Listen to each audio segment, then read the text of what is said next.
మిథిలా నగరం దిశగా విశ్వామిత్రుడు నడుస్తుంటాడు. రామలక్ష్మణులు ఆయన్ను మౌనంగా అనుసరిస్తూ ఉంటారు. అదే సమయంలో రాముడు పాదానికి ఒక బండరాయి తగులుతుంది. రాముడి పాదస్పర్శ తాకగానే ఆ బండరాయి ఒక స్త్రీమూర్తిగా మారిపోతుంది. ఆ స్త్రీమూర్తి రాముడికి వినయంగా నమస్కరిస్తుంది. ఆయన పాదస్పర్శ వలన తనకి శాప విమోచనం అయిందని కృతజ్ఞతలు తెలుపుతుంది. ఆ స్త్రీ వేరే ఎవరో కాదు, అహల్యనే. అహల్య అంటే ఎవరో అసలు ఏంటో తెలుసుకుందాం.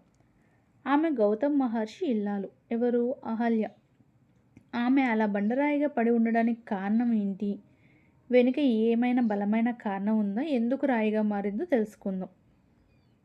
గౌతమ్ మహర్షి, ఆయన భార్య అహల్య ఆశ్రమం జీవితం గడుపుతూ ఉంటారు. అహల్య మహా సౌందర్య రాశి. అనునిత్యం భర్త పూజకు అవసరమైన వస్తు సామాగ్రిని సమకూర్చుతూ ఉంటుంది. ఒకసారి ఆకాశ మార్గాన ప్రయాణిస్తున్న ఇంద్రుడు ఆమెను చూస్తాడు. ఆమె సౌందర్యం ఆయనను సమ్మోహితుణ్ణి చేస్తుంది. ఇంద్రుడు ఎలా అయినా అహల్యని లోబర్చుకోవాలని 1000 కళ్ళతో ఎదురుచూస్తూ ఉంటాడు. ప్రతిరోజు తెల్లవారుజామునే గౌతమ్ మహర్షి స్నానానికి నదికి వెళ్ళడం గమనిస్తాడు. ఓ రాత్రి వేళ గౌతమ్ మహర్షి ఆశ్రమం దగ్గరికి చేరుకున్న ఇంద్రుడు కోడిలా మారిపోయి కోడిలానే కూస్తాడు. తెల్లవారిపోయిందనుకున్న గౌతముడు నదికి బయలుదేరతాడు. ఆయన అలా వెళ్ళగానే ఆయన రూపంలో ఆశ్రమంలోకి ఇంద్రుడు ప్రవేశిస్తాడు. అహల్య పట్ల వ్యామోహంతో ఉన్న ఇంద్రుడు ఆమెను స్పర్శిస్తాడు. గౌతముడు నది స్నానానికి వెళ్ళడం చూడని కారణంగా తన శయ్యపై కూర్చున్నది తన భర్తేనని అనుకుంటుంది. తన భర్త రూపంలో వచ్చింది ఇంద్రుడు అనే విషయాన్ని గ్రహించలేకపోతుంది.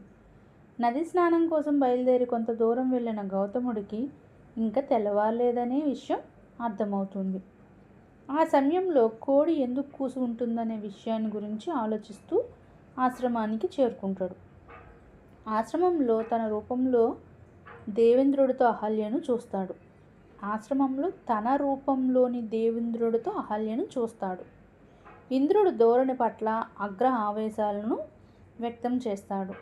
అతని శరీరం అంతటా కూడా సహస్ర యోనులు చోటు చూసుకుంటాయని శపిస్తాడు.